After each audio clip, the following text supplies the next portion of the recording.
Hi everyone, and welcome back. So in the first video of this series, I mentioned briefly near the end about how The Lion King shares similar plot points with Hamlet, but that it's my opinion that the movie as a whole has more in common with another of Shakespeare's plays, Henry IV. In this video, I want to go over what those similar plot points with Hamlet are. I especially want to compare the scene in The Lion King where Simba talks with the ghost of Mufasa to the scene at the beginning of Hamlet where Hamlet talks with the ghost of his father. Now, I'd really like to be able to play the video clips of certain scenes from The Lion King, but I'm fuzzy on how all of the copyright issues work and I don't want to get in trouble. So, I'll do my best to narrate what happens in the scenes that I'm talking about. And hopefully, if you're watching this, you've actually already seen The Lion King before, so you'll be able to follow along with what I'm saying. I've also got my big book of Shakespeare here, as usual, so we can read scenes from Hamlet as well. So, we'll begin by looking at what elements the plots of The Lion King and Hamlet have in common. In each story, we have a king who is murdered by his evil brother, who then claims the crown and the kingdom.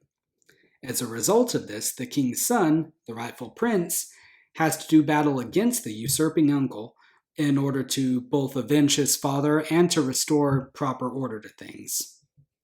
In The Lion King, this happens when Scar kills his brother Mufasa and gets Simba, the rightful prince, to run away from the Pride Lands by making him believe that his father's death was his fault. Scar rules at Pride Rock for a really long time while Simba grows up, maybe for about 10 years or so. Simba returns to fight for his kingdom after, well, a couple of things happen. First, his old friend and love interest, Nala, finds him living a layabout lifestyle in the jungle and tells him how Scar has let everything go to ruins in the Pride Lands. After that, Simba encounters the ghost of his father in the clouds, who encourages him to become the king that he was meant to be and to stop running away from his problems. Simba goes back, there's a big fight, and Scar dies. Good is victorious over evil, which is what one would expect from a Disney movie. Now, Hamlet begins just around a month or two after the King of Denmark's death, whose only name we get is the Old King Hamlet. His son, also called Hamlet, is really morose and angry because his mother, the queen, has just married his uncle Claudius, and it's only been, like I said, a month or so since the king died. Now, Hamlet dresses, acts, and thinks kind of like a moody, emo teenager, although one has to admit that he has good reasons. He's really not happy with his mother for getting over his father's death so quickly. Near the very beginning of the play, in Act 1, he says this in regards to his mother: that it should come to this, but 2 months dead. Nay, not so much, not 2.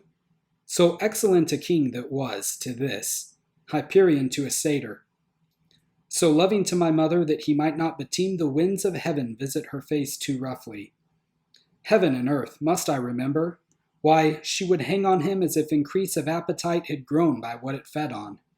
And yet, within a month, let me not think on it, frailty, thy name is woman, a little month, or ere those shoes were old with which she followed my poor father's body, like Niobe, all tears. Why she, even she, O God, a beast that once discourse of reason would have mourned longer, married with my uncle, my father's brother, but no more like my father than I to Hercules.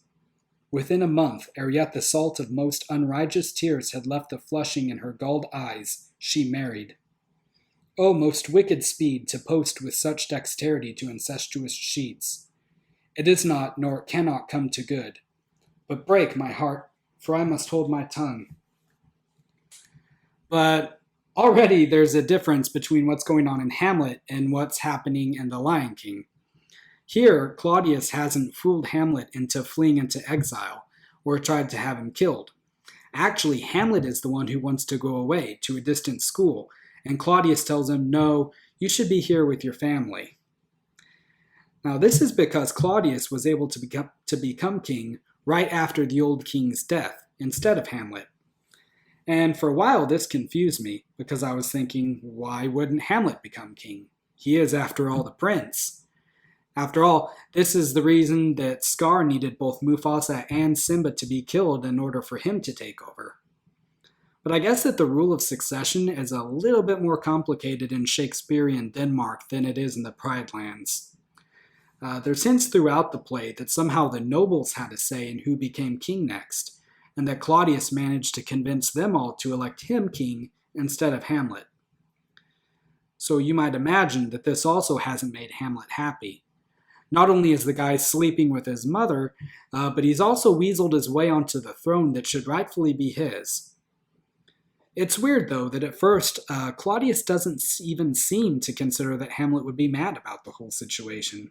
He doesn't even seem suspicious of his nephew or anything, and tries to get him to cheer up and get over his grief for his father, because it's unmanly. Now, later, Claudius tries to have Hamlet murdered when he starts to become a problem, sure. But at the beginning of the play, it seems like he just wants to act like a surrogate father to him. This seems pretty blind or dumb on Claudius's part. It's rare that somebody would lose their throne and not be resentful of the person who took it from them, even if it is a moody person like Hamlet who wonders about dreaming about dying. Now, both Scar and Claudius make similar speeches about stepping in as ruler. In The Lion King, we see Scar addressing all of the lionesses, including Simba's mother, Sarabi, about what happened during the stampede in the gorge. Now, I won't try to imitate the intonation of the speech because that would be a disaster, but basically he begins with a really somber tone and then shifts pretty rapidly into talking about how he's going to make everything grand and glorious now that he's king. He says, "Mufasa's death is a terrible tragedy, but to lose Simba, who had barely begun to live, for me it is a deep, personal loss. So it is with a heavy heart that I assume the throne. Yet out of the ashes of this tragedy we shall rise, to greet the dawning of a new era in which lion and hyena come together in a great and glorious future." So compare this to what Claudius tells all the nobles at the beginning of the play. "Though yet of Hamlet, our dear brother's death, the memory be green, and that it us befitted to bear our hearts in grief, and our whole kingdom to be contracted in one brow of woe. Yet so far hath discretion fought with nature, that we with wisest sorrow think on him, together with remembrance of ourselves. Therefore, our sometime sister, now our queen, the imperial jointress of this warlike state, have we, as 'twere with a defeated joy, with one auspicious and one dropping eye, with mirth in funeral and with dirge in marriage, in equal scale weighing delight and dole, taken to wife. Nor have we herein barred your better wisdoms, which have freely gone with this fair affair along." So you get the impression from both of them that they can barely contain their excitement. Yeah, my brother's death was a real bummer, but on the bright side, we're going to do a lot of really cool new things now that we're king, is basically the line that they're taking. So things are going pretty well for Claudius, a lot better than they seem to go for Scar, actually. And I get the impression that Claudius might have had a better knack for ruling and diplomacy than Scar did. But then old King Hamlet's ghost starts appearing to guardsmen. Now this is a really interesting part about Hamlet, because one might initially think that the ghost is in Hamlet's head, and that he's crazy. Insanity is a theme that runs throughout the play, and Hamlet actually pretends to be insane later on. But other people see the ghost before Hamlet even knows about it. The two guardsmen, and his friend Horatio, who decides to tell him about it. The experience that Simba has with the ghost of his father is deeply personal. We get the sense that even Rafiki, who is standing right there, doesn't see Mufasa in the clouds. But for Hamlet, this isn't an intense spiritual moment. It's more of a standard haunting. Hamlet goes to meet the ghost of his father, and it tells him a lot. First, he talks about how since he was murdered, before he was able to go to confession and get absolution for his sins, he's condemned to a type of purgatory for all the war crimes and other things he did when he was alive. King Hamlet's ghost isn't having a good time of it in the afterlife. And then he gets to the gist of what he wants to tell Hamlet, his son, which is that he wants his death revenged. So I'm going to skip around in his speech a little bit here because it's kind of long. But the ghost says, "I am thy father's spirit, doomed for a certain term to walk the night, and for the day confined to fast and fires, till the foul crimes done in my days of nature are burnt and purged away.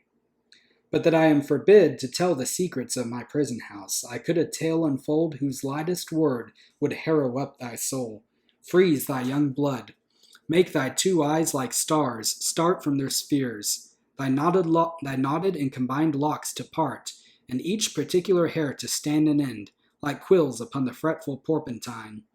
But this eternal blazon must not be to ears of flesh and blood. List, list, O list, if thou didst ever thy dear father love, revenge his foul and most unnatural murder. O horrible, most horrible, if thou hast nature in thee, bear it not. Let not the royal bed of Denmark be a couch for luxury and damned incest. But howsoever thou pursuest this act, taint not thy mind, nor let thy soul contrive against thy mother aught. Leave her to heaven and to those thorns that in her bosom lodge to prick and sting her. Fare thee well at once. The glowworm shows the matin to be near, and 'gins to pale his ineffectual fire. Adieu, adieu, adieu. Remember me." Now remember that right before he disappears, he tells Hamlet to remember me. Now, we don't get the impression from this that King Hamlet was a very good guy. Obviously, we feel pity for him as the victim, and we know that other characters extol his qualities as a good king, but his visitation here comes off, I think, as selfish. He's putting this huge burden on his son to kill his uncle without really thinking of the cost. His primary motive is revenge. And look what happens in the play. Everyone dies as a result of this. Either the king's ghost didn't have some otherworldly knowledge of what would happen in the future if he interfered, or he didn't care. At the end of the play, due to Hamlet's plotting and Claudius's counterplotting, both Hamlet and Claudius and even the queen are dead from poison, not to mention the chief counselor to the king, Polonius, and his two children. Hamlet kills Polonius by accident, his daughter Ophelia goes insane and drowns in the river, and his son, Laertes, dies of poison too. So that was the outcome of the conversation between Hamlet and his father's ghosts, a mountain of dead bodies. Now, let's look at the conversation that takes place between Simba and Mufasa.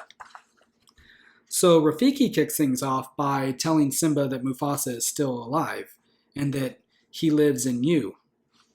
Then Simba hears the roll of distant thunder, looks up, and sees Mufasa materialize in the clouds.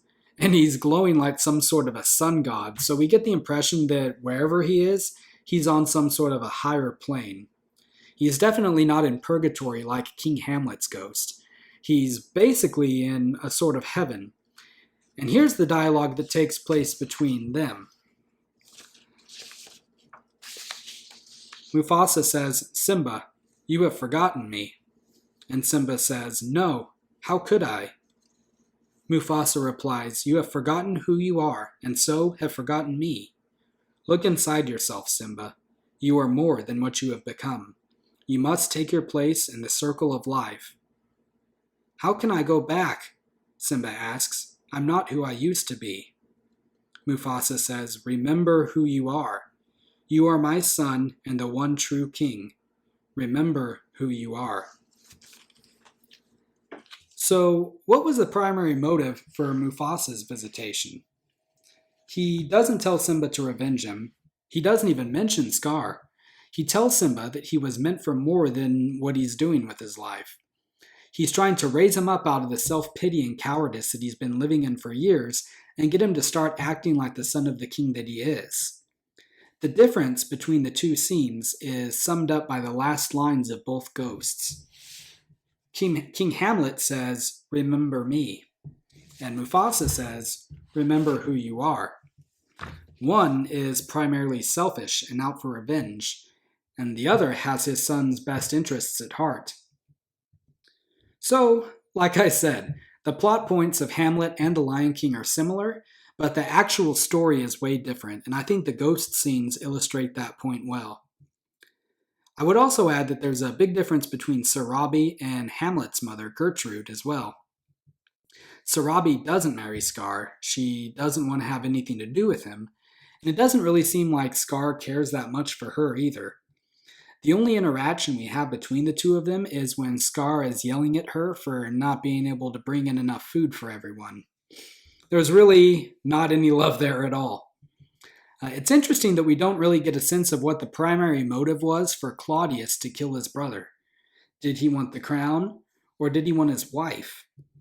When he's making his prayer to God, he doesn't name one point of envy or the other as the deciding factor to murder. We know from Hamlet's ghost that Gertrude apparently fell for Claudius first, but we don't know how Claudius felt. But Scar, anyway, just wants the crown. Presumably, all of the lionesses become his too, but the movie doesn't highlight that, and no wonder. So that's that as far as Hamlet goes. And it's possible to draw similarities between other characters from the two stories as well, but in my opinion, they're all rather superficial. Nala and Ophelia occupy the same role as the protagonist's love interest, but they don't have that much in common. Timon and Pumbaa definitely don't have anything in common with Rosencrantz and Guildenstern, I don't think. And it is fun to try to draw parallels between the stories, but as I said, I think more parallels exist between The Lion King and Henry IV, which we'll look at in the next video. Thank you very much for watching.